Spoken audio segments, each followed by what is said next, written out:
In today's video, I'm going to teach you how to report phishing emails in iCloud Mail. By the end, you'll know exactly how to flag suspicious messages, officially alert Apple, and help protect yourself and others from scams.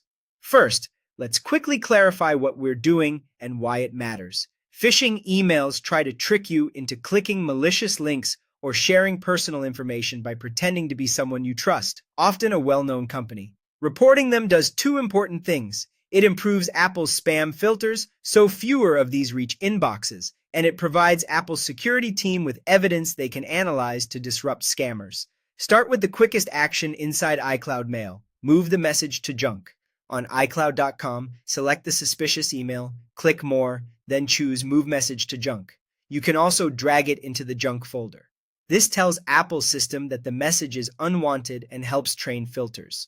While this is fast and useful, it isn't the same as officially notifying Apple's security team, so we'll do that next. For official reporting, forward the phishing message to Apple as an attachment so the original technical details, called headers, are preserved. Those headers help investigators trace where the message came from.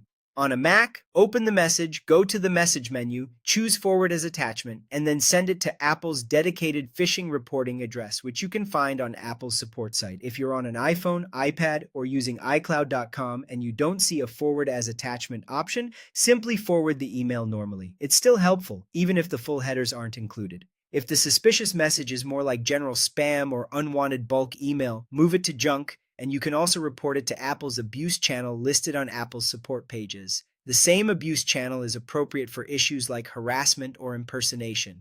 A few quick tips make your report more effective.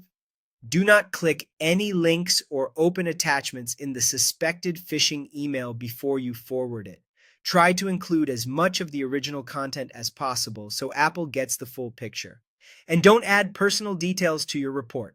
Apple only needs the message itself to investigate. That's it. By moving suspicious emails to junk and forwarding phishing attempts to Apple's official reporting address, you're helping block future scams and strengthening protections across the entire iCloud Mail community.